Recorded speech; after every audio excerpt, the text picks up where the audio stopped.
Hola, mi nombre es Linda Lizeth Carrascal Trigos, estudiante de Psicología de tercer semestre de la Universidad de Investigación y Desarrollo UDI. Hoy, junto con mis compañeras Karen Paola Willes, Joyce Ariana Sánchez y Chiley Fabiana Mota, daremos la sustentación de la materia de procesos psicológicos superiores. Para dar inicio, hablaremos de la teoría sociocultural del desarrollo cognitivo de Vygotsky. Primero, hablaremos de quién fue Vygotsky. Pues él fue un reconocido psicólogo y pedagogo soviético que especialmente fue conocido por sus teorías en psicología del desarrollo y enfoque en la importancia del medio social y cultural en el proceso de aprendizaje y desarrollo cognitivo. La teoría de Vygotsky fue expuesta en las primeras décadas del siglo XX en diversas obras, entre las que destacan el pensamiento y el lenguaje y la formación social de la mente. Ahora sí, en contexto, la teoría sociocultural del desarrollo cognitivo sostiene que el aprendizaje y el desarrollo cognitivo están influenciados por el entorno social y cultural que tenemos todos los individuos. Según Vygotsky, el desarrollo cognitivo no se produce de forma aislada, pues esta se relaciona con la experiencia obtenida a través de la interacción con otros miembros de la sociedad y también con herramientas culturales. De acuerdo a esta teoría, el aprendizaje se produce a través de la zona del desarrollo próximo. ¿Esto qué quiere decir? Es aquella distancia que hay entre el nivel del desarrollo actual del individuo y su potencial de aprendizaje. Para Vygotsky, decía que los adultos y compañeros más capacitados podían ayudar en el proceso del individuo y así avanzar en su zona de desarrollo próximo. Esto mediante las herramientas culturales como lo es el lenguaje, los símbolos y los signos, entre otras más. Además, Vygotsky sostenía que la importancia del lenguaje como herramienta fundamental para el aprendizaje y el desarrollo cognitivo, pues para él el lenguaje no solo permite comunicarnos, sino que también es un instrumento para la autorregulación, la planificación y el pensamiento abstracto. En síntesis, la teoría sociocultural del desarrollo cognitivo destaca la importancia del entorno social y cultural en el aprendizaje y el desarrollo cognitivo de los individuos, así como la importancia del lenguaje como herramienta cognitiva y simbólica. A manera de conclusión, podríamos decir que la teoría de Vygotsky plantea que el aprendizaje es un proceso activo y social, en el que la cultura y la sociedad y la comunicación son fundamentales para el desarrollo humano. Hola, muy buenas tardes. Mi nombre es Paola Williams. En este momento me voy a disponer a hablar sobre la teoría del desarrollo cognitivo de la experiencia, basándonos en la teoría de Jean Piaget. La teoría del desarrollo cognitivo se la debemos a Jean Piaget, efectivamente, entre el año 1896 y 1980. Tras años de investigación empírica, el psicólogo suizo formuló un modelo explicativo sobre el aprendizaje basado en el concepto de la acción y de la experiencia.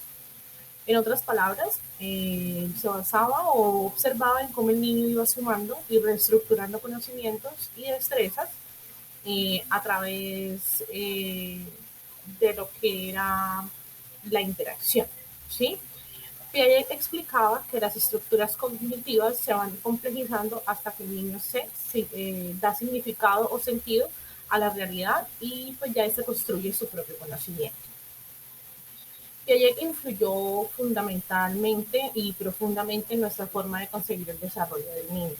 Antes que propusiera su teoría, se pensaba generalmente que los niños eran organismos pasivos plasmados y pues ya directamente moldeados por el ambiente. Piaget nos enseñó que se comportan como pequeños científicos, que tratan de interpretar el mundo.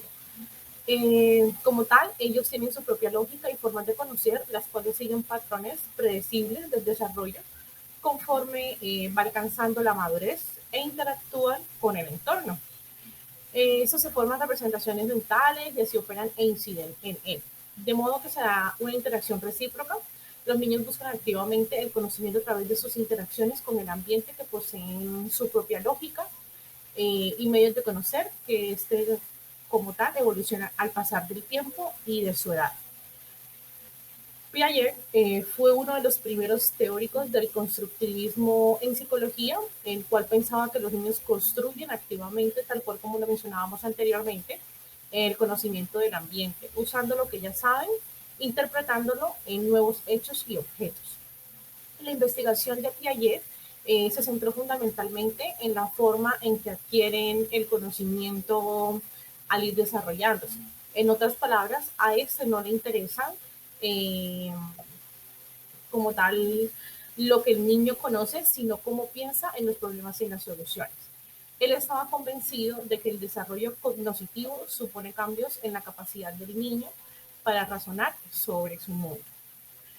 Piaget, dentro de su teoría, creó 4 etapas, ¿sí?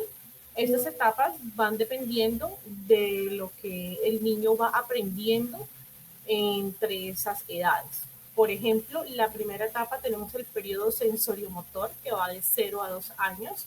En esta etapa el niño interacciona con el medio a través de los reflejos innatos, el cual va modificando y perfeccionando por ensayo y error.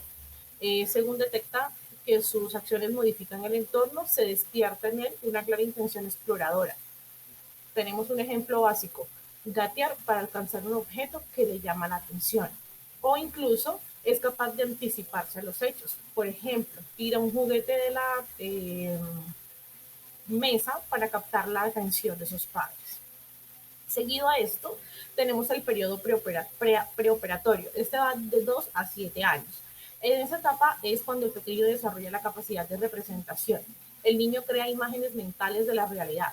Este puede imitar las acciones de los adultos y sus iguales o personas cercanas. Muestra claros signos de juego simbólico y sus competencias lingüísticas mejoran notablemente. Seguido a eso, tenemos el periodo de las operaciones concretas. Esa va de 8 a 12 años. Lo más característico de esa fase del desarrollo es que el niño utiliza la lógica para hacer sus inferencias sobre los sucesos y realidades. Esto se debe a que sus conocimientos anteriores se han organizado en estructuras ya más complejas y unificadas. Un ejemplo: un niño prepuberto deduce por sí mismo que si cambia el agua de un tazón a un vaso más alargado, la cantidad de agua es la misma, aunque en el segundo recipiente aparentemente parezca que haya más cantidad, ¿vale? Entonces ya directamente en el estadio anterior habría incurrido al error. Y por último tenemos el periodo de las operaciones formales, que van desde los 12 años hasta su adultez, en donde directamente desde la adolescencia empieza el niño a desarrollar una operación compleja, el razonamiento hipotético deductivo. Esto significa que el adolescente ante un problema analiza todas las premisas y valora diferentes hipótesis sobre su casualidad o efecto. Ya directamente mencionando como tal el anterior estadio de desarrollo, el niño hacía inferencias sobre la experiencia real. Ahora, dentro de esta etapa, los problemas pueden presentarse de manera figurada, sin necesidad de que el adolescente tenga ninguna experiencia sobre el hecho. Ya en esta etapa también es caracterizada la metacognición, que pues ya directamente conocemos como la capacidad de poder reflexionar sobre nuestro propio razonamiento. Hola, buenas tardes. Mi nombre es Joyce y yo les voy a hablar sobre lo que es la teoría de el aprendizaje según Alberto Bandura. Según Alberto Bandura, la teoría del aprendizaje era lo que explicaba el comportamiento humano en términos de interacción recíproca entre lo que son las influencias cognitivas, conductuales y las influencias ambientales. Listo. Entonces, Alberto Bandura era un psicólogo y pedagogo quien desarrolló esta teoría para así explicar que nosotros los seres humanos aprendíamos por el medio o el método recíproco. Bueno, listo.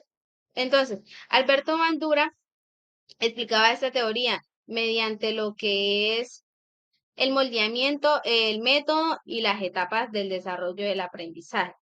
Entonces, el moldeamiento era cuando aprendíamos, por ejemplo, el método del aprendizaje por emisión, que era cuando nosotros analizábamos o nos quedábamos con ciertos comportamientos de otras personas y los adecuábamos para nosotros mismos. La desinhibición era cuando una persona perdía de pronto, por decirlo así, la pena y hacía o tenía determinadas conductas. También está lo que eran los efectos de los modelos sociales, que era cuando él explicaba que cuando nosotros éramos juzgados o por lo menos cuando éramos de pronto juzgados por algún tipo de persona o algo, entonces nosotros no le damos la respectiva importancia, ¿listo? También está el experimento que ahí se explica que es el muñeco bobo, que esto él lo utilizó para demostrar que un niño o un bebé lo que hacía era imitar la acción o todo aquello que hacía una persona, el niño lo tomaba y lo imitaba.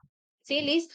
Entonces está el método de aprendizaje, que está lo que es la atención, la retención, la reproducción y la motivación. Entonces él explicaba que la atención era el método en el cual nosotros hacíamos algo o admirábamos algo, la cual nos llamara mucho la atención y nosotros lo tomábamos y lo adecuábamos para nosotros mismos.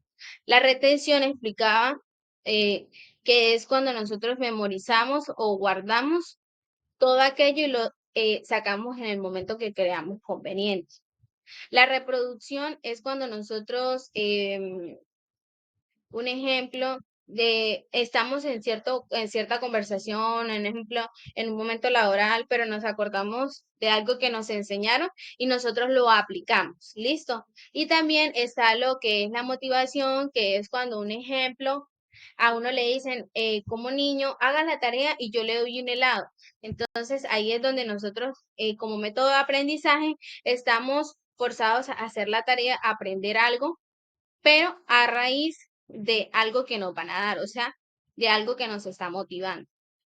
Albert Bandura también explicaba los métodos de aprendizaje, que ve las etapas, perdón, que está lo de la niñez, la adolescencia, la adultez y la vejez. Listo. A través de esta, nosotros, a medida desarrollábamos un ejemplo, él explica que un ejemplo, un niño pueda que cuando esté pequeño él no sepa jugar, no sepa ninguna regla sobre el fútbol, no sepa absolutamente nada, no sepa ni cómo manejar el balón, pero a raíz de lo que es la atención, sí, de los métodos, el niño se iba moldeando e iba aprendiendo desde la niñez hasta la adultez y aplicaba ese método y generaba ese aprendizaje de otras personas para sí mismo. ¿Listo? Entonces, la teoría de Alberto Bandura era muy importante, ya que nosotros, a raíz de ella, eh, al final, digamos, puede ser en la adultez ya, nosotros nos sentimos muy bien con nosotros mismos debido a que o sea, si logramos algo, sentimos que de pronto nos sentimos motivados, nos sentimos contentos porque practicamos algo que sin saber, eh, él ya lo está, sin saber, lo aplicamos y aprendimos cosas. Entonces, nos sentimos muy bien con lo que aprendimos, todo lo que aplicamos en nuestra vida y nos sentimos contentos de pronto de toda la autoeficiencia que hemos logrado desarrollar a través de esta teoría que de pronto muchas personas no la conocen, pero sin saber la aplican en su vida. Muchas gracias. El aprendizaje por descubrimiento. El aprendizaje por descubrimiento es una teoría educativa desarrollada por el psicólogo chileno Hugo Brown. Esta teoría se basa en la idea de que los individuos aprenden mejor cuando descubren o construyen su propio conocimiento en lugar de recibirlo de forma pasiva a través de la enseñanza tradicional. Según Bruner, el aprendizaje por descubrimiento implica que los estudiantes se involucren activamente en el proceso de aprendizaje, explorando y experimentando con el material para construir su propio entendimiento. En lugar de esto, simplemente reciben información de un maestro o un libro de texto y los estudiantes se convierten en participantes activos que interactúan con las materias y generan sus propias conclusiones ante ellas. Ok, a lo que quiero llegar con todo lo dicho anteriormente es que el aprendizaje por descubrimiento se basa en la idea de que los estudiantes son activos y constructores de su propio conocimiento, en donde se busca fomentar su curiosidad, creatividad y capacidad de pensamiento crítico. A través de esto y de la exploración y el descubrimiento es en donde los estudiantes pueden desarrollar un entendimiento más profundo y duradero de los conceptos. Sin embargo, es importante destacar que el aprendizaje por descubrimiento no debe ser entendido como un enfoque exclusivo, sino como una estrategia complementaria a otros enfoques educativos. Ok, después de esto formamos los objetivos. En los objetivos tenemos el promover el pensamiento crítico y creativo, fomentar el aprendizaje significativo, estimular la motivación intrínseca y desarrollar habilidades de pensamiento autónomo. Ok, los objetivos del aprendizaje por descubrimiento incluyen promover la motivación intrínseca, desarrollar habilidades de pensamiento crítico, fomentar la autonomía y la autorregulación y construir el conocimiento significativo estimulando la creatividad. Estos mismos objetivos buscan proporcionar a los estudiantes una experiencia de aprendizaje enriquecedora que transcienda la simple adquisición de información. Ahora bien, los conceptos fundamentales del aprendizaje por descubrimiento encontramos la construcción activa del conocimiento, en el que el aprendizaje por descubrimiento y los estudiantes son vistos como constructores activos de su propio conocimiento. En lugar de recibir pasivamente la información, se les anima a explorar, experimentar y construir significativas a través de la interacción con el entorno y los materiales del aprendizaje. En la exploración y la experimentación, los estudiantes se involucran en actividades de exploración, experimentación, por descubrir y comprender conceptos y principios, a través de la manipulación de objetos, la resolución de problemas y la observación de fenómenos. Los estudiantes adquieren experiencia directa y desarrollan una comprensión un poco más profunda. En la motivación intrínseca es en donde el aprendizaje por descubrimiento busca despertar la motivación intrínseca en los estudiantes. Quiero decir que al involucrarse en la resolución de problemas y la búsqueda de conocimientos por sí mismos, los estudiantes experimentan un sentido de logro y satisfacción que los impulsa a seguir aprendiendo. En el pensamiento crítico y la resolución de problemas, el aprendizaje por descubrimiento promueve el pensamiento crítico y la resolución de problemas. Los estudiantes se enfrentan a desafíos que requieren que analicen y evalúen y generen soluciones, a lo que les ayuda a desarrollar habilidades de pensamiento crítico y estratégico. Encontramos también la contextualización y la relevancia. El aprendizaje por descubrimiento busca contextualizar los conocimientos dentro de situaciones y contextos significativos para los estudiantes. Se enfoca en conectar los conceptos y principios con la vida cotidiana de los estudiantes, lo que les ayuda a encontrar relevancia y sentido en el mismo aprendizaje. El aprendizaje colaborativo. El aprendizaje por descubrimiento se puede fomentar a través de actividades de aprendizaje colaborativo. Los estudiantes pueden trabajar en grupos, compartir ideas y colaborar en la resolución de problemas, lo que esto mismo les permite a unos y a otros construir conocimientos de manera conjunta. La retroalimentación y reflexión. La retroalimentación y la reflexión son componentes importantes del aprendizaje por descubrimiento. ¿Por qué? Porque los estudiantes reciben retroalimentación sobre sus ideas y acciones, lo cual les permite corregir errores, mejorar su comprensión, construir un conocimiento un poco más sólido y además también se les anima a reflexionar sobre sus procesos y pensamientos de aprendizaje, lo que promueve la metacognición. Mejor dicho, estos conceptos fundamentales del aprendizaje por descubrimiento se combinan para crear un entorno educativo en el que los estudiantes son participantes activos en la construcción de su propio conocimiento y desarrollo. Ahora bien, esta teoría resalta la importancia de la estructura, la actividad y la motivación en el proceso de aprendizaje. Estos objetivos y estos principios buscan promover un aprendizaje un poco más significativo, profundo y un poco